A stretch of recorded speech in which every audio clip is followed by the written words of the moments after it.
नमस्कार, सियासी अखाड़ा देख रहे हैं आप। मैं हूं आपके साथ वरुण गोयल। हिंसा की जद में मणिपुर है और जहां एक और सियासत भी जोर शोर से दिखाई दे रही है। संसद से सड़क तक संग्राम दिखाई दे रहा है। अब कपड़ों को लेकर के सियासत का रंग और गहरा हो चला है। जो विपक्षी दल हैं उन्होंने एक साथ इकट्ठे होकर सदन में काले कपड़े पहनकर वो पहुंचे, उन्होंने प्रदर्शन किया। उस पर क्रिया प्रतिक्रिया तो हुई ही, हरियाणा में भी उस पर सियासी बयानबाजी हुई है। सवाल ये है कि ये जो सियासत का रंग है, इससे ये जो मॉनसून सत्र है ये तो धुल ही रहा है और देश प्रदेश की जो राजनीति है उसमें तीखी टीका टिप्पणी चल रही है। लेकिन इस सियासत से इतर बात यह है कि जो मूल मुद्दा है क्या वो एड्रेस हो पा रहा है, उस पर चर्चा करेंगे। रिपोर्ट देखिए।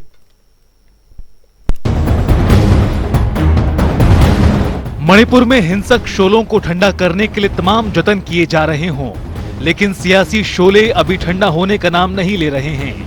हिंसा पर पीएम के बयान को लेकर सरकार और विपक्ष के बीच गतिरोध अभी भी बना हुआ है।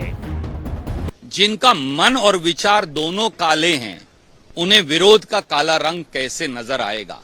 जिनकी आंखों पर भाजपाई और काले कारनामों का, उन्हें विरोध का काला रंग कैसे नजर आएगा? सच्चाई यही है। आज काले कपड़े पहनकर सदन में विपक्षी नेता पहुंचे तो सत्ता पक्ष के नेता लाल हो गए। हरियाणा के गृह मंत्री अनिल विज चुटकी लेते हुए कहा कि काले कपड़े तो मातम में ही पहनकर जाते हैं। ये जो नई पार्टी बनी है उसके जन्म के साथ ही कोई स्वर्ग सिधार गया होगा, इसलिए ये काले कपड़े पहन कर आए हैं। काले कपड़े तो मातम में ही डाले जाते हैं। अब ये जो नई पार्टी बनी है इसका जन्म लेने के साथ ही कोई ना कोई स्वर्ग सिधार गया होगा, इसीलिए काले कपड़े डाले गए। मणिपुर में हिंसक शोलों से हरियाणा की सियासत धधक उठी है। कोई काले कपड़ों को अहंकार के खिलाफ हथियार बता रहा है तो कोई काले कपड़ों की तुलना विपक्ष से ही कर रहा है। वार पलटवार की जंग के बीच सवाल यह है कि क्या नेता सिर्फ बयानबाजी से हिंसक आग को ठंडा कर पाएंगे? न्यूज डेस्क, जनता टीवी।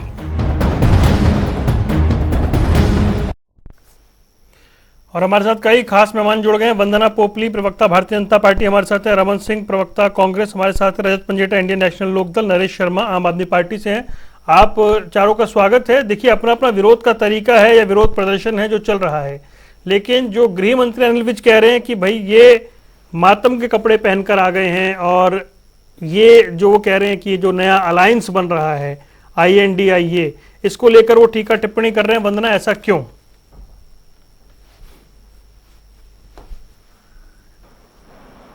वरुण, क्या मैं ऑडिबल हूँ? जी, आवाज आ रही है। वरुण, देखिए यहाँ पर अभी दो स्टेटमेंट हैं। एक आपने अभी कही, हमारे जो गृह मंत्री हैं उनकी आपने स्टेटमेंट, अनिल विज जी की स्टेटमेंट को सुनाया। दूसरा सुरजेवाला जी के स्टेटमेंट को भी हमने सुना।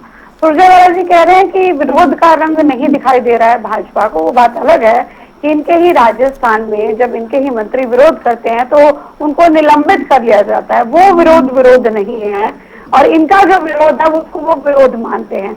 जहां तक मैं अनिल विज जी की स्टेटमेंट कहूं तो उन्होंने बिल्कुल सही कहा कि मातम का रंग है। कोई ना कोई जरूर स्वर्ग सिधार गया होगा, और यहाँ पर जो स्वर्ग सिधार गया वो मैं बताना चाहूंगी वो है इनकी नीयत, वो है इनकी नैतिकता। मतलब वो पार्टीज जो आज तक एक दूसरे को आरोपित करती थी, और यहाँ तक जब वेस्ट बंगाल में अभी रिसेंटली इलेक्शन हुए थे पंचायत के, और उस इलेक्शन में जो कांग्रेस के कार्यकर्ता मारे गए थे, तो इनके कांग्रेस के ही बंगाल के लीडर्स ने कहा था कि टीएमसी उसके पीछे है। उसके बावजूद भी उनके साथ जाकर खड़े हो जाते हैं, तो ये बताता है कि इनकी नैतिकता स्वर्ग सिधार गई है। इनकी अंतरात्मा, इनका राष्ट्र प्रेम, इनकी नीति, इनके सिद्धांत, और ये जो घोषणा करते हैं कि हम देश के लिए खड़े हैं, हम जनता के लिए खड़े हैं, वो सब स्वर्ग सिधार गए हैं। मैं ये मानती हूँ कि लगातार जो संसद में जिस प्रकार से गतिरोध उत्पन्न करने की कोशिश की जा रही है, ऐसा पहली बार नहीं है। पहले भी ऐसे हर बार तकरीबन आधा दर्जन हम संसद सत्र देखें तो पूरी तरह से गतिरोध उत्पन्न करने की कोशिश की गई है। विषय बहुत गंभीर है जिसके विषय में चर्चा होने की बात हो रही है, लेकिन सरकार कह रही है हम चर्चा करने को तैयार हैं। गृह मंत्री कह रहे हैं हम चर्चा करने को तैयार हैं। जब ये नियम की बात करते हैं, ये जब 176 के तहत ये कहते हैं कि चर्चा जब हमने स्वीकार कर लिया थी, क्या कहते हैं कि 267 के तहत होनी चाहिए। रूल 228 क्या कहता है कि अगर एक नियम के तहत चर्चा स्वीकार होगी तो दूसरे नियम के तहत नहीं हो सकती। हम चलिए उसको भी मान लेते हैं। उसके बाद ये कहते हैं कि ओपनिंग स्टेटमेंट प्रधानमंत्री जी देंगे। चलिए जी। उसके बाद ये क्या कहते हैं कि जब पूरी चर्चा हो जाएगी तो उसके बाद जो कंक्लूजन है वो भी प्रधानमंत्री जी करेंगे। तो मतलब चर्चा की अगर इनकी इच्छा होती तो इस तरह के इफ एंड बट लगाना और इस तरह की चीजें करना, तो मुझे लगता है पूरा देश देख रहा है कि इनकी नीयत क्या है। आज ये काले कपड़ों में इनके काले कारनामे, काले मन और काली करतूतें सब कुछ सामने आ गया। वो देश अच्छे से रमन सिंह, देखिए हरियाणा के गृह मंत्री का जो बयान है कि भाई ये मातम के कपड़े पहने हुए हैं, एक, और दूसरा जो बात रणदीप सुरजेवाला कह रहे थे विरोध का रंग नहीं दिखाई दे रहा, तो बीजेपी काउंटर कर रही है कि आपको राजस्थान में विरोध का रंग क्यों नहीं दिखाई दे रहा? देखिए वरुण जी, बड़ा दुर्भाग्यपूर्ण है अनिल विज जी ने ऐसा कहा। पूरे देश ने देखा कि मणिपुर किस तरह से चल रहा है। दुखी है इस बात की आत्मा। जिस देश में महिलाओं को निवस्त्र घुमाया गया सोशल मीडिया के माध्यम से, मुझे नहीं लगता ये देख के किसी भी हिंदुस्तानी को पीड़ा ना हुई। राजनीति करने का समय नहीं है। वहां बच्चे, बहनें, बुजुर्ग रो रहे हैं, इनके गवर्नर रो रहे हैं कि हजारों घर जल चुके हैं। इनके जो हेल्थ के बड़े बड़े डॉक्टर्स हैं उन्होंने कहा जी आईसीयू में जगह नहीं है। दुर्भाग्यपूर्ण है अगर आज अनिल विज जी ऐसी बात करते हैं। अगर वो मणिपुर पे अपनी संवेदना रखते, उस पीड़ा को समझते, क्योंकि जिसके घर खुद बच्चे और औलाद और धर्मपत्नी ना हो, दूसरों की पीड़ा क्या समझेंगे। दुर्भाग्यपूर्ण है, हम कड़े शब्दों में निंदा करते हैं। प्रधानमंत्री जी के पास इतना भी समय नहीं कि वो मणिपुर पे आके 10 मिनट अपना वक्तव्य रखें। विदेशों में जाके तो बड़ी बड़ी बात करेंगे, जब इस देश की आबरू को नोचा जाएगा तब हम कुछ नहीं बोलेंगे।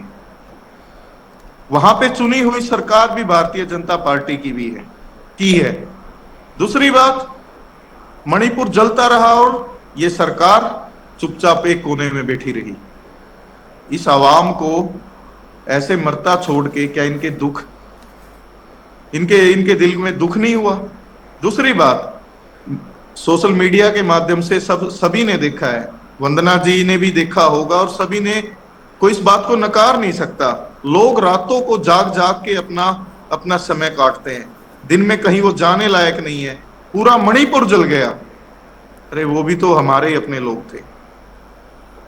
और आज सिर्फ और सिर्फ सियासत करते हैं। प्रधानमंत्री जी कहीं बाहर थोड़ी रहते हैं, दिल्ली में रहते हैं, पार्लियामेंट का सेशन है। रमन भाई, उसमें उन्होंने सवाल ऐड किया है, क्या है उसमें वंदना पोपली ने एक सवाल ऐड किया, वहां तक नहीं जा रहे। वो कह रहे राजस्थान का रंग नहीं दिख रहा आपको। राजस्थान में अगर ऐसा हुआ है तो उस पे कड़ी कार्रवाई होगी। परेशानी क्या है? दोषी को बख्शा नहीं जाएगा, तो भी मंत्री निकाल दिया आपने, बख्शा जाएगा। मंत्री निकाल तो दिया, यही तो कार्रवाई हुई। लेकिन मुझे वंदना महिलाओं के लिए जो बोला, पूछना है कि कम से कम लाखों लोग पीड़ित हैं, उस पे आप कुछ बोलेंगे? मणिपुर पे अनिल विज जी को कौन सीरियस लेता है? उसकी अप्रोच सिर्फ थानों के एसएचए सस्पेंड करने तक है, उसको कोई सीरियस नहीं लेता। प्रदेश के गृह मंत्री हैं भाई, आंख और कान। गृह मंत्री हैं, उन्होंने पहले कहा था, सुन लो, कि मेरे पास तो मेरे आंख और कान जो सीआईडी और सरकार के इनपुट थे वो भी नहीं थे। मैं उन पे लंबा नहीं जाना चाहता, उनकी पहुंच सिर्फ थानों तक है। गए और चलिए वंदना से काउंटर कीजिए, फिर 2 मेहमानों के पास मुझे जाना है भाई। वो कह रहे उनको कोई सीरियसली नहीं लेता। मेरे ख्याल से ये फोटो में जो दिखा रही हूँ, ये कह रहे हैं कि कोई नहीं बोला, तो प्रधानमंत्री जी ने आकर जो स्टेटमेंट दी वो आपको सुनाई नहीं दी। आपने यहाँ पर कहा कि मणिपुर में सुन लीजिए भाई, मैं आ रहा हूँ। वंदना पोपली उस पे आइए जब वो कह रहे हैं कि गृह मंत्री को, अनिल विज जी को कोई सीरियसली नहीं लेता। देखिए, सबसे पहले तो जब ये कह रहे हैं कि मणिपुर में महिलाओं के साथ जो व्यवहार किया गया, मुझे लगता है किसी की भी आंख में नींद नहीं होगी जिसने उस रात को वो वीडियो देखा होगा। लेकिन बात यहाँ पर महिलाओं की तो है ही नहीं। मुझे लगता है रमन सिंह, यहाँ पे कांग्रेस की और बाकी विपक्षी पार्टियों की सियासत की है। महिलाओं के विषय में तो मुझे लगता है कोई, महिलाओं के विषय में तो कोई बात ही नहीं करना चाहता। यहाँ पर वो बात करें कि चर्चा किस नियम पर हो, प्रधानमंत्री आए या नहीं आए। जब हम चर्चा करने को तैयार हैं तो आप चर्चा नहीं करना चाहते, सियासत तो आप कर रहे हैं ना। हम तो सियासत कर ही नहीं रहे हैं। और दूसरी बात, आप कह रहे हैं कि हमारे पास राजनीति करने का समय नहीं है, राजनीति सबसे ज्यादा आप कर रहे हैं। और आपने एक स्टेटमेंट और बोली कि जिनके घर में बच्चे नहीं हो वो कैसे समझ सकते हैं। बच्चे तो राहुल गांधी जी के भी नहीं है जिनको आप प्रधानमंत्री पद का दावेदार मानते हैं। और अभी तो खैर आपके INDIA का कोई अभी दावेदार भी सामने नहीं है, लेकिन आप राहुल गांधी जी को सामने लेकर चलते हैं तो बच्चे तो उनकर भी नहीं है, तो क्या उन पर विश्वास किया जा सकता है? अपने शब्दों पर ध्यान दीजिएगा रमन सिंह। और जहां तक आप कह रहे हैं अनिल विज जी को कोई सीरियसली नहीं लेता, तो आप तो मुझे लगता है देश की जनता को भी सीरियसली नहीं लेते। अगर मुझे याद है कि राहुल गांधी जी जब विदेश में जाते हैं तो उनकी मीटिंग के अंदर किस प्रकार से खालिस्तानी संबंधी नारे लगते हैं और उस पर मुस्कुराते हैं, वो क्या वो सीरियसनेस है? क्या उसको सीरियसनेस कहा जाएगा? जब वीर सावरकर पर प्रश्न उठाया जाता है, आर्मी पे प्रश्न उठाया जाता है कांग्रेस के द्वारा, तो क्या वो सीरियसनेस है? आप उसको सीरियसनेस कहेंगे? तो मुझे लगता है कि देश इस चीज को समझ रहा है कि किस प्रकार पिछले सत्रों में, चाहे राफेल का मामला हो, चाहे पेगासस का मामला हो, हर तरह आपने जो पूरे सत्र है उसको आगे बढ़ने की कोशिश की कि वो आगे नहीं बढ़े, गतिरोध पैदा करने की कोशिश करी है। तो क्या ये सीरियसनेस है? जब हम कह रहे हैं कि चर्चा करने को तैयार हैं, जो गृह मंत्री हैं देश के, वो कह रहे हैं, क्योंकि कानून व्यवस्था उनका विषय है, वो कह रहे हैं मैं चर्चा करने को तैयार हूं, तो इनका जवाब आता है कि जी वो कौन होते हैं चर्चा करने वाले? प्रधानमंत्री जी हैं। कैसे युद्ध है ये? आप चर्चा तो करिए। ठीक है, मैं आगे दो और मेहमानों के पास चलता हूँ, मैं फिर आता हूँ। प्रधानमंत्री जी भी बोलेंगे। रजत पंजेटा के पास जाऊँ मैं, वरना फिर लौटूंगा। रजत पंजेटा, हरियाणा के गृह मंत्री की जो स्टेटमेंट है इस पूरे मुद्दे पर, अब उस पर जिस तरह के रिएक्शन आने शुरू हुए, आप कैसे देख रहे हैं? ठीक है भाई, उन्होंने अपनी पार्टी की ओर से काउंटर करते हुए बयान दिया। देखिए मुझे तो मातम में काले कपड़े नहीं सफेद कपड़े डाले जाते हैं। हमारे यहाँ जो संस्कृति है वहां पर मातम में सफेद कपड़े डाले जाते हैं। दूसरा, अनिल विज जी की बात हो, ओम प्रकाश धनखड़ जी की बात हो, सुभाष बराड़ा जी की बात हो, तो ये तो कपड़े उतार के आंदोलन किया करते थे अपने समय में। और रही बात काले कपड़ों के संदर्भ में बात करूं, क्योंकि ये घटना मणिपुर की, मैं इसके अलावा और भी आपको 4-5 घटनाएं और बताऊंगा जो मणिपुर में हुई, जिसका संज्ञान पहले सरकार को दे दिया गया था, मगर सरकार ने उस पर चुप्पी साधे रहे। पहले तो मैं आपको 2-3 घटनाएं वो बताता हूं जहां भाजपा ने खुद काले कपड़े, काली पगड़ी और साथ के में इन्होंने अपना मुंह पे, कभी हाथों पे जो है वो काले पट्टे बांधने का काम किया। 29 जून 2023 को उड़ीसा की घटना है ये, जहां भाजपा ने काले कपड़े पहने। उसके बाद 14 जुलाई 2023 को जो है वो पटना में भाजपा के विधायकों ने काला दिवस मनाया था, वहां पे, ये 13 दिन पहले की घटना है। उसके बाद 17 जनवरी 2023 को रणवीर सिंह भदौरी ने अपने अन्य विधायकों के साथ दिल्ली की जो असेंबली है वहां प्रदर्शन किया था, काले कपड़े भी डाले, काले टर्बन भी डाले। उसके पिछले साल जब प्रधानमंत्री की सुरक्षा में चूक हो गई थी पंजाब के अंदर, तब भाजपा के लोगों ने मुंह के ऊपर काले वो बांध कर कहा था कि भाई प्रधानमंत्री की सुरक्षा में चूक कैसे हो गई। और अभी अमित शाह जी आए थे, गृह मंत्री हैं देश के, वो आए थे सिरसा में, जहां कितने हजार किसानों को इन्होंने हाउस अरेस्ट करने का काम किया था। तो देखिए जो कमीशन है, नेशनल वुमेन कमीशन है, national commission for women, sorry, वहां एक ईमेल गई थी 12 जून 2023 को। वहां पर जो है 18 साल की एक लड़की के साथ सेक्सुअल असॉल्ट हुआ। 3 मई को मणिपुर यूनिवर्सिटी में, इम्फल में 2 यंग बच्चियों के साथ वहां हरासमेंट हुई। उसके बाद 4 मई को नाइटिंगेल नर्सिंग इंस्टीट्यूट है, वहां नर्सेज के साथ, वहां 2 नर्सेज के साथ रेप हुआ। उसके बाद उनका बलात्कार के बाद उनका मर्डर हुआ। और अब एक आपको घटना बताता हूं मैं, जहां एक माइनर बच्ची के साथ ABVP के लड़कों ने, जय नारायण बिहार यूनिवर्सिटी है एक, ये जोधपुर की है, वहां इन्होंने उस बेचारी बच्ची के साथ रेप करने का काम किया। तो देखिए मणिपुर जल रहा है। मणिपुर का संज्ञान दिया गया सरकार को, किस तरह निर्वस्त्र करके वहां बच्चियों को, लड़कियों को घुमाया गया। और उसमें एक जो महिला है वो फौजी की बीवी है, समझे आप? फौजी भी ऐसा वैसा नहीं, कारगिल की लड़ाई का फौजी। जब उसकी बीवी को आप निर्वस्त्र करके घुमाओगे तो क्या सुरक्षा और क्या क्या क्या क्या क्या दिखा रहे हो देश की इज्जत को आप? क्या आप फौजी की बेटी है इसलिए उसको निर्वस्त्र करके घुमाओगे? वो सरहद पे बलिदान दे रहा है, आप उसको निर्वस्त्र करके घुमाओगे? क्या ये है सरकार का हमारी महिलाओं के प्रति सुरक्षा का? वो एक तरफ कहते हैं बेटी बचाओ बेटी पढ़ाओ, दूसरी तरफ उनको निर्वस्त्र करके घुमा रहे। और ये क्या काले की बात करते हैं? अगर कुछ ऐसी बात हो गई विरोध के लिए, आप भी बहुत कुछ करते रहे हैं। आपको मैंने इतनी घटनाएं अभी बता दी जब आप काले कपड़े पहनकर, काले पट्टे पहनकर विरोध प्रदर्शन करते थे। विरोध हमारी लोकतंत्र में सभी को अधिकार है विरोध प्रदर्शन करने का। और कैसे करें विरोध प्रदर्शन? जी वंदना पोपली, आप लोग भी आप भी अलग अलग स्टेट में काले कपड़े पहन के प्रोटेस्ट करते रहे हैं भाई। नहीं, किसान भी करते हैं, स्कूल के बच्चे भी करते हैं, स्टूडेंट्स भी करते हैं। अभी एमबीबीएस वाले बच्चे थे रजत पंजेटा जी, मैं जवाब दे दूं? मेरे को कहा गया, बोलिए। मेरे को कहा गया, मैं जवाब देती हूँ। देखिए बात वही है, बात यहाँ पर यह है कि विरोध प्रदर्शन होना, काले कपड़े पहनना अलग बात है, लेकिन जब चर्चा करने के लिए सरकार तैयार है और उसके बाद आप काले कपड़े पहनकर पहुंचते हैं तो ये समझ आता है कि आप किस प्रकार की राजनीति कर रहे हैं। ये प्रश्न चिन्ह उसी पर है रजत पंजेटा जी। और दूसरी बात, आप यहाँ पर बहुत सारे आपने यहाँ पर चीजें गिनवा दी कि महिलाओं के खिलाफ अत्याचार होते हैं। मैं खुद महिला हूँ, मैं इस चीज को अच्छे से समझ सकती हूँ, लेकिन महिलाओं के खिलाफ अत्याचार होते हैं या क्राइम होते हैं, उसके लिए भी सरकार जवाब देने को तैयार है, लेकिन चर्चा कौन करेगा? चर्चा तो संसद में बैठ के करनी पड़ेगी ना। जवाब देने को भी तैयार है सरकार कि हमने क्या स्टेप उठाए। हाँ, ये बात अलग है कि मैं नहीं जाना चाहती, फिर भी बताना चाहूंगी कि बंगाल में, राजस्थान में किस प्रकार से महिलाओं के खिलाफ अत्याचार हुआ और सेम पैटर्न के जो अपराध हुए हैं उस पर ही चर्चा नहीं करना चाहते।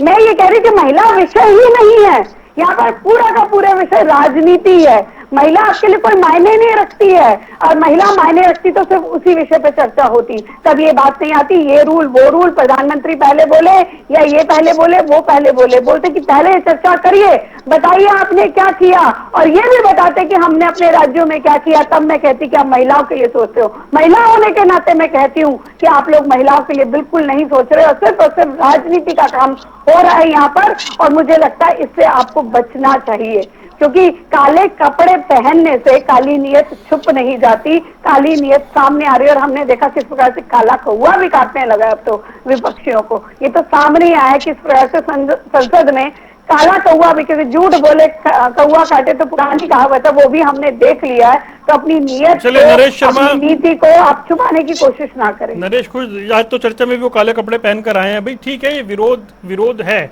जो चल रहा है। गृह मंत्री अनिल विज जो इस पर टिप्पणी कर रहे हैं उसे आप कैसे देखते हैं? सबसे पहले कल भी यही मुद्दा था कि सबसे पहले कारगिल का दिवस मनाया गया, शहीदों को सम्मान है, लेकिन यहाँ सम्मान भी नहीं हो रहा कि जो शहीद थे और जो सैनिक थे उनकी घरवाली के साथ, उनके परिवार के साथ में इस तरह से हम देश की सुरक्षा पे सबसे पहले ऑब्जेक्शन उठा रहे हैं। और एक क्वेश्चन ये आपसे भी है, कहीं आपको भी तो काले रंग से प्रॉब्लम तो नहीं है? कहीं मैं भी आपसे पूछ लूँ कि बोलने के लिए कहीं आप ऑब्जेक्शन लगा दो हमारी बड़ी बहन को और उनकी पार्टी का ऑब्जेक्शन हो रहा है कि काले कपड़े को पहनने के लिए। तो एक और आपको एक और सुनाता हूँ कि रंग बिरंगों में हमें काला रंग ही भाया, क्योंकि जैसा भी हो वही है एक जैसा, जिसे आज तक रंग बदलना ना आया।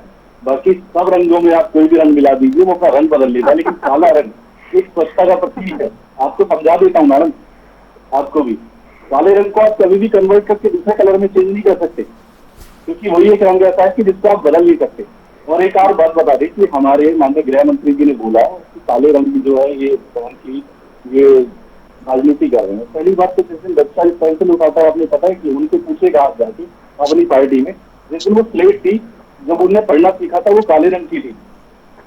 आज जो बाल हैं हमारे वो भी काले रंग के, चलो मेरे सिर पे तो नहीं है, उनसे पूछ लीजिएगा कि उन्हें भी काला रंग डाई तो करते ही होंगे। और जिस तवे पे रोटी बनती है वो भी काले रंग की है, उनसे बोल दीजिए ये चीजें छोड़ दें अगर इन चीजों से ऑब्जेक्शन उन्हें काले रंग से, क्योंकि स्लेट पे जिसको पढ़ते थे शायद पता चल गया कि उनके पास स्लेट नहीं थी उस टाइम पढ़ने के लिए, काले रंग की थी। जिस तवे की रोटी खाते हैं वो भी काले रंग की है, तवा है उसके ऊपर भी रोटी है तो वो सब छोड़ दीजिए। आपका जो है ना, आपके लिए बताते हैं कि वो तो कपड़े तो पहनते ही नहीं थे, उनसे देख लीजिए, वो तो पूरे देश में वायरल है। उनका तो कहते थे वो क्या राजनीति नहीं हो रही थी क्या सही पे, तो वो कुछ अलग कर रहे थे क्या राजनीति से? वो जो बिना कपड़ों के खड़े हो जाते थे जाके, आपकी माननी है जो अभी आपके बताइए कि आपकी महिलाएं कितनी हैं जिन्होंने इसके ऊपर कोई ऑब्जेक्शन लगाया, कि महिलाओं के ऊपर अत्याचार, महिलाओं के अत्याचार के ऊपर एक सर्वे बताता हूँ आपको। 4,28,278 अभी महिलाओं के खिलाफ हिंसक हो रही है, जिसमें 7.40% जो है बलात्कार के केसेज हैं। ये हमारी 2021 की सर्वे रिपोर्ट है जो बता रहा हूँ। 17.66 अपहरण के मामले हुए हैं। 20.8 महिलाओं को अपमानित किया गया है। इनके ऊपर तो आपने कुछ नहीं बोला, ये आपकी सरकारों के अंदर हो गए। बस आपको गेम फैक्ट नहीं आते कि वो सरकार के अंदर ये हुआ, वो सरकार के अंदर ये हुआ। देश की जिम्मेवारी किसकी है? देश की जिम्मेवारी लेने के लिए माननीय मोदी जी की जिम्मेवारी बनती है। उनके भाषण में पहले आए तो उन्होंने सबसे पहले राजस्थान गिनवा दिया, और जिस टाइम आपकी सरकार है जो वहां पे हो रहा है, जिसके अंदर पूरा देश अपमानित हो रहा है, पूरा देश को हम बाहर भी अपमानित कर रहे हैं, उसके अंदर तो आपने नहीं बोला। आप एक महिलाओं के इस तरह के बोल रहे हैं कि आप भी तो यही प्रदर्शन करते हैं ब्लैक कपड़ों के अंदर पहन के, कहीं पे पट्टी बांध के ब्लैक मुंह पे, या आप देखते हो कि ब्लैक वो जो है साड़ी पहन के, अलग अलग तरीके हैं। लेकिन काला रंग इतना भी बुरा नहीं है। काले रंग को हमने जो बनाया, जो इसीलिए मैंने रंग को बताया, वो कभी रंग बदलता नहीं है। आप लोग जैसा रंग बदल लेते हैं ना कि सफेद पहन के सफेद के ऊपर का कोई भी कलर कर दीजिए, वो कलर आप लोग करते हैं। यहाँ पे काला रंग नहीं बदलते हैं हम लोग। वो नहीं है कि जो काले रंग में बदल जाएंगे। आप लोगों की तरह जो रंग बदलना सीखते हैं ना, कि जो गिरगिट की तरह रंग बदल लेते हैं, तो वही चीज आपके साथ है। चलिए ठीक है, हाँ जी बंदा काउंटर कीजिए, फिर मैं जा रहा हूँ रमन के पास। देखिए, काले रंग पे जलेबी तो बहुत अच्छी घुमाई, लेकिन अपनी नियत को छुपा नहीं पाए। आप कहते हैं काले रंग ऐसा रंग है जिसपे कोई रंग नहीं चढ़ता, वो आप अपना रंग बता रहे हैं। तो हमें सबको मालूम है कि केजरीवाल के जो प्रवक्ता हैं वो इसी तरह की बात कर सकते हैं। किस प्रकार से वो रंग बदलते रहे हम सबको मालूम है। बच्चों की कसम खाकर बोले कि कांग्रेस के साथ नहीं जाएंगे, बार बार गए, अभी दोबारा से खड़े हैं। मैं फिर से कहती हूँ कि जो पार्टी है, इन्होंने अपनी विचारधारा को भी स्वर्गवासी बना दिया है। इन्होंने विलय करा के, जब ये कहते थे सोनिया गांधी को जेल भेजेंगे, शीला दीक्षित के अगेंस्ट ये करेंगे, और अब ये सब जो चीजें हैं वो कहीं ना कहीं कांग्रेस के साथ जाके खड़े हो गए। बीच में नहीं, मैं आपके बीच में नहीं बोली, कृपया तो इंतजार करिए। मैं आपके बीच में नहीं बोली थी, मैं आपके बीच में नहीं बोली थी। अरे हमने भाषण दिया काले रंग पर, आपने बड़ा अच्छा भाषण दिया काले रंग पर, ये भी देख लीजिए। मैं आपको ये भी दिखा देती हूँ। आप कह रहे हैं कि वुमेन कमीशन ने क्या किया, क्यों वोटो लिया उन्होंने। अगर मैं दिखा पा रही हूँ ठीक से तो आप उनका ट्वीट भी जाकर पढ़ सकते हैं कि बीच में नहीं, बीच में नहीं। मुझे लगता है ये एक तरीका होना चाहिए बहस करने का। मैं आपके बीच में नहीं बोली हूँ, इस चीज को समझिए। आप यहाँ पर कह रहे हैं कि हम रंग नहीं बदलते, सबसे ज्यादा रंग तो आपने ही बदले हैं जब आप कांग्रेस के साथ जाकर खड़े हो जाते हैं। अब केजरीवाल जी हैं, केजरीवाल के प्रवक्ता तो जलेबी घुमाएंगे, तो काले रंग पे लंबा चौड़ा भाषण इन्होंने दे दिया, लेकिन मुद्दे पर बात नहीं करेंगे। मैं फिर से पूछती हूँ, जब हमारे सांसद है, हमारे गृह मंत्री हैं, हमारे बार बार ये कह रहे हैं, हमारी पार्टी बार बार कह रही है कि हम चर्चा करने को तैयार हैं, तो आप चर्चा क्यों नहीं करना चाहते थे? अगर आप इतना ही कंसर्न है, मैं फिर से कह रही हूँ, महिला विषय नहीं है, विषय सिर्फ एक ही है, राजनीति। 3 महीने पहले की वीडियो संसद से चलने से एक दिन पहले आती है। पिछले आधा दर्जन के जो आप इंस्टेंस उठा के देख लीजिए, कभी पैगासस, कभी राफेल, और कभी किसी विषय पर बार बार गतिरोध उत्पन्न करने की कोशिश की गई है, क्योंकि आपको मालूम है विषय तो कुछ बचा ही नहीं है। कैसे बोलेंगे, किस विषय में बोलेंगे? तो गतिरोध उत्पन्न करने की कोशिश की जाती है कि अब हमारे पास तो बचा ही नहीं है। सार्थक तथ्य पर तथ्यात्मक चर्चा करने की स्थिति में नहीं है, इसलिए हर बार कोशिश करते हैं कि कैसे भी करके इसको अवॉइड कर दे, बता दे, विचार बोल दे। अब विषय में जब बात होनी थी तो आपने जवाब दे दूं, काले रंग पे भाषण दिया आपने, बताइए मेरे को, आपने किसको जेल में भेज दिया? आपने बोले थे राहुल गांधी जी को, हल्दा जी को जेल में भेजने के लिए। मैं हरियाणा की राजनीति की एक बात कर लेता हूँ, वाड्रा जी को जेल में भेजने के लिए जवाब दे बताइए। 9 साल पहले क्या हुआ? केस चल रहे हैं, आपको मालूम है, ये जो पेशियां भुगत रहे हैं वो इन्हीं के नेता हैं, लेकिन आप उनके साथ क्यों खड़े हो गए? आप उनके साथ क्यों खड़े हो गए? उसका जवाब दे दीजिए, आप उनके साथ क्यों खड़े हो गए? अरे आपके रंग है कोई, आपके रंग है कोई, आप भी क्रिकेट की तरह रंग बदलने लग गए ना, आप भी बदलने लग गए क्रिकेट की तरह रंग। मैं इतना बता रही हूँ कि जो पेशियां भुगत रहे हैं वो कांग्रेस के ही नेता हैं। और एक बार बता दीजिए, जो ईडी की छापेमारी हो रही है आजकल। अच्छा रुकिए भाई, रुकिए, दोनों रुक जाइए, ठीक रहेगा भाई। रमन ठीक है, नरेश भाई जल्दी कंप्लीट करिए। नहीं वरुण भाई, पहली बात तो आज जो मेरे को ऑब्जेक्शन वो बोल रही थी कि वंदना जी कि मैं तो बीच में बोलने के लिए, अब आपको सुनने की चिंता कहाँ रही? पहली बात, जलेबी की जो बात कर रहे थे, जलेबी कभी भी देखते हो कि वो बहुत लोगों को पसंद भी आती है। आपको शायद शुगर की प्रॉब्लम है, शायद आपको नहीं याद होगी, आपकी पार्टी के लोगों को शुगर की प्रॉब्लम है। आप अनिल विज जी से बोले कि वो अपनी शुगर की प्रॉब्लम सही कर लीजिए, मोटापे के लिए जो नहीं सर, कहाँ ले जा रहे हो बातचीत को? नहीं, अरे नहीं, ये कैसी बात हो रही है भाई? इस गंभीर विषय में कहाँ चले गए? रुक जाइए, दोनों रुक जाइए, दोनों रुक जाइए, रमन सिंह जी मुझे ये बताइए। अच्छा, दोनों रुक जाइए, दोनों रुक जाइए। नरेश भाई रुकिए, मैं ऐसे टोकता नहीं हूँ, बीच में रुक जाइए। नरेश भाई आप भी रुकिए, वंदना आप भी रुकिए। भाई रमन सिंह मुझे बताइए कि जब ये मणिपुर की जो तस्वीरें सामने आई, और बिल्कुल जैसा रजत कह रहे थे, जैसे वंदना कह रही थी, मतलब उससे ज्यादा दुर्भाग्यपूर्ण तस्वीरें देखने को नहीं मिल सकती। और सवाल ये है कि अगर उसमें राजस्थान या फिर मालदा की घटना का भी जिक्र हो जाए तो फिर दिक्कत क्या है? देखिए वरुण भाई, आपने 4 बार वंदना पोपली जी को बुलवा लिया है, दूसरे स्पोक पर्सनों का भी इतना नहीं, ऐसा नहीं करिए सर, मैं तो काउंटर करवा रहा हूँ। जो भी सवाल पूछ रहा हूँ उससे वंदना से जवाब ले रहा हूँ मैं। बड़े भाई, हम दूध पीते बच्चे नहीं है। नहीं, आप नहीं होंगे तो आपको कोई गलतफहमी होगी, उसे दूर कर लीजिएगा। जो प्रवक्ता बोल रहा है मैं उनसे उनका रिप्लाई मांग रहा हूँ, ठीक है? मान लिया। अब आप बच्चे नहीं है, उसमें मेरा अपराध नहीं है, ठीक है? अब मैंने आपसे सवाल किया, बोलिए। स्मार्ट जरूर बनना चाहिए, लेकिन दूसरों को बिल्कुल भी बेवकूफ नहीं समझना। नहीं, वो आपको लग रहा होगा, वो आप ऐसे अकेले प्रवक्ता होंगे अपनी पार्टी के, जिनको ऐसा लगता होगा। अपनी पार्टी के बाकी प्रवक्ताओं से भी आप पूछ लीजिएगा, ठीक है? विषय पे रहिए। सुन लो, 20 मिनट हुए, 4 बार आपने बीजेपी के स्पोक भाई साहब इसलिए क्योंकि जो भी सवाल पूछ रहा है जवाब लूंगा ना मैं। मुझे डिबेट कैसे चलानी है प्लीज ये डिक्टेट ना करें। की तरह चलाओ, और मैं पूरी सभ्यता से पूरे आदर के साथ डिबेट चलाता हूं, कम से कम। नहीं रुक जाए, बराबर का अधिकार। आपने सर्टिफिकेट बांट लिया हो तो मुद्दे पर आ जाइए सीधा, ठीक है? नहीं, सब पता है तो अपनी पार्टी में बता दीजिएगा कि आपको सब पता है, बता दीजिएगा अपनी पार्टी में, बता दीजिएगा। आप सवाल पे आइए सीधा। हाँ, आप इस डिबेट को डिबेट की तरह चलाएं। अच्छा, हाँ, वो मुझे पता है मुझे कैसे चलानी है, 10 साल से चला रहा हूं, मुझे पता है डिबेट कैसे चलाई जाती है। दूसरों से आप हमें ना बताए। 4 नहीं, तो आप मुझे भी ना बताए कैसे डिबेट चलानी है, मुझे पता है डिबेट में कैसे चलाता हूं। सवाल पूछ रहा हूं तो जवाब दे दीजिए, नहीं देना है तो रहने दीजिए। बहुत बहुत धन्यवाद। दो, हमारा कौन सा आपके बगैर काम नहीं चल नहीं तो ये फिर अपनी पार्टी में पूछिएगा, आपकी पार्टी का कोई प्रवक्ता इस तरह से बात नहीं करता है, ठीक है? हाँ, पूछ लीजिएगा। मुझे आपसे सर्टिफिकेट नहीं चाहिए रमन सिंह, मैं फिर एक बार तीसरी बार आपसे पूछ रहा हूँ सवाल, उस पर जवाब दे दीजिए। उठाई थी काउंटर। हाँ, मैंने 2 बार बोला ना, 2 प्रवक्ताओं को कि चुप हो जाइए, मुझे रमन सिंह के पास जाना है। मैंने 2 बार बोला ना, मैंने 2 बार बोला ना कि मुझे रमन सिंह के पास जाना है। अरे सर, आपके सच कड़वा, आपका सर्टिफिकेट चाहिए ही नहीं मुझे, आप क्या कड़वा और झूठा करेंगे? मेरे को तेरा सर्टिफिकेट चाहिए। नहीं, तू तड़ाक की भाषा नहीं रमन सिंह, बिल्कुल अलाउड नहीं करूंगा तू तड़ाक की भाषा, बिल्कुल अलाउड नहीं करूंगा तू तड़ाक की भाषा, बिल्कुल स्वीकार नहीं है मुझे, बिल्कुल स्वीकार नहीं है, बिल्कुल तू तड़ाक की भाषा स्वीकार नहीं है।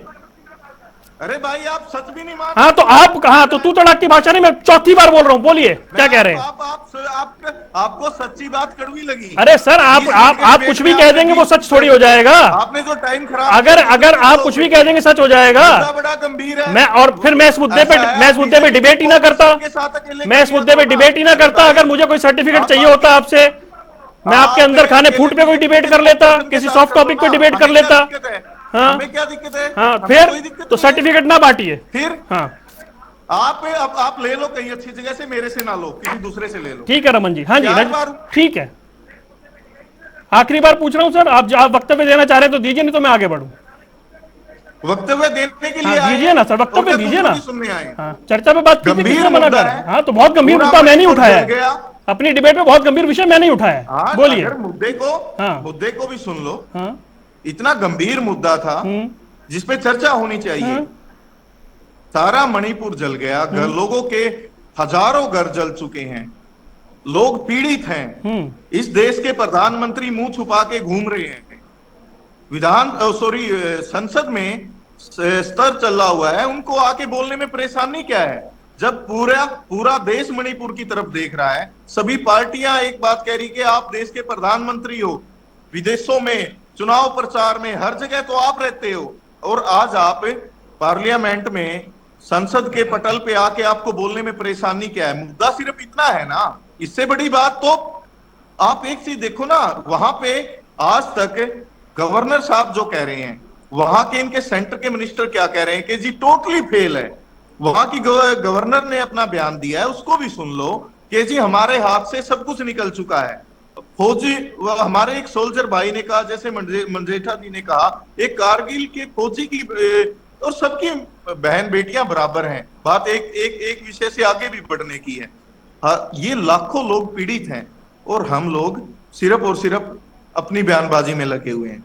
प्रधानमंत्री जी को आके बोलने में दिक्कत क्या है? आज वो राजस्थान में भी तो गए हैं वोट मांगने। यहाँ हजारों लाखों लोग पीड़ित हैं, यहाँ पे उनको बोलने में क्या दिक्कत है? अगर किसी ने काले कपड़े डाल लिए, जैसे मंजेठा जी ने कहा, विज जी को मैंने कहा नोट सीबीएस पॉलिटिशियन, उनको पता ही नहीं व्हाइट डालते हैं ब्लैक डालते हैं, कुछ भी बोल जाते हैं बुलों में।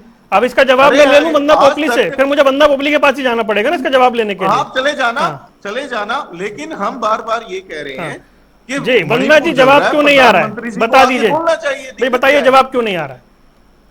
देखिए, सबसे पहले तो ये कह रहे हैं कि चर्चा होनी चाहिए, हमने तो कभी मना ही नहीं करा, हम तो कह रहे हैं कि चर्चा करिए, लेकिन किस प्रकार से मैं आपको बार बार दो तीन बार बोलूंगी, उसका फायदा नहीं है। शॉर्ट में बोलिए। बार शर्तें लगा रहे, मैं रिपीट कर देती हूँ अगर आप चाहते हैं तो। ये नियम के तहत इस नियम से नहीं, उसने इस नियम से चर्चा नहीं कराई है। मैं तो ये कहती हूँ कि इनको वहां पर चाहिए कि प्रधानमंत्री जी बोले, यहाँ पर ये कहते हैं कि वंदना पोपली क्यों बोल रही है, वहां पर इनको जवाब भारतीय जनता पार्टी से चाहिए तो भारतीय जनता पार्टी की सरकार जवाब दे रही है।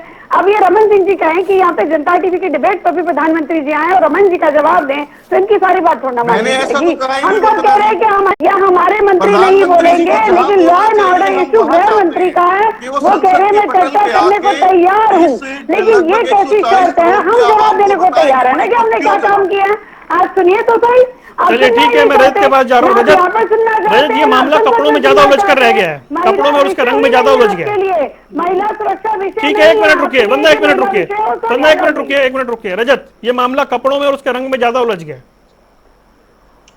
उलझना तो देखिए वरुण जी, परसों भी एक महिला को वहां गोली मार दी गई, स्कूल में आगजनी हुई, और लॉ एंड ऑर्डर की लगभग 3 महीने होने को आ गए हैं। एक हमारे देश का एक प्रदेश जल रहा है, किस तरह महिलाओं के साथ एक के बाद एक घटनाएं मैंने आपको बताई हैं, किस तरह उनको निर्वस्त्र करके घुमाना, उसके बाद रेप के उनको मर्डर करना, मतलब कहाँ सोया हुआ है पूरा का पूरा देश, कहाँ है पूरे देश के गृह मंत्री कहाँ है ना, वहां प्रेसिडेंट रूल लगा है, ये कहते हैं मुख्यमंत्री बदल दो। मुख्यमंत्री बदलने से जो रिजर्वेशन का कोर इशू है, कम से कम उसे वो फैसला वापस ले लो, स्टेटस को कर दो, जैसी स्थिति पहले थी यथास्थिति वैसी कर दो। आज सरकार कर क्या रही है? सरकार से कंट्रोल हो गया क्या लॉ एंड ऑर्डर? ये कहते हैं कि भाई याद डिबेट रखी है, अभी प्रधानमंत्री बात करे, प्रधानमंत्री मुंह खोले, हम उस पर चर्चा। अरे लॉ एंड ऑर्डर मेंटेन करना है सबसे पहले तो। वहां जब सरकार उसी में विफल होगी, वही फेलियर हो गया, पहले तो वहां अमन और चैन कायम करो। ऐसे तो नहीं हो सकता। मैंने कहा सबकी बहू बेटियां बराबर है, लेकिन अगर मैंने जान के ये कहा कि अगर एक फौजी है जो देश में हमारी सरहद की सुरक्षा करता है, अगर उसकी खुद की पत्नी को निर्वस्त्र करके घुमा के उसका रेप कर दिया जाता है, ये क्या मतलब? ये पागल है जो देश की सेवा कर रहे हैं? ये कोई एक्सेप्टेबल बात है क्या? कोई। और ये एक तो मैंने 5 घटनाएं बताई हैं जो मेरे संज्ञान में है, आपको मैं बता रहा हूं, ऐसी हजारों की संख्या में ऐसी हालत है वहां पे।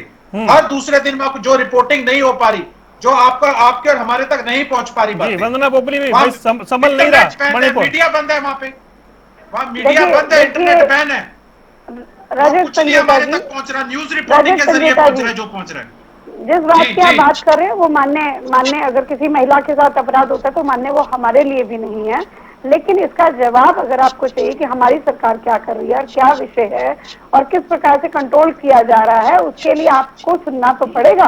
वो तो सरकार जवाब देगी, संसद में जवाब देगी, और उसके लिए आपको सुनना तो पड़ेगा। लेकिन आप क्या कह रहे हैं कि चर्चा, हम बार बार कह रहे हैं कि चर्चा करिए, आप चर्चा नहीं करना चाह रहे। आप बताइए कांग्रेस को, बाकी जितनी भी पार्टी हैं, कि चर्चा होने देना।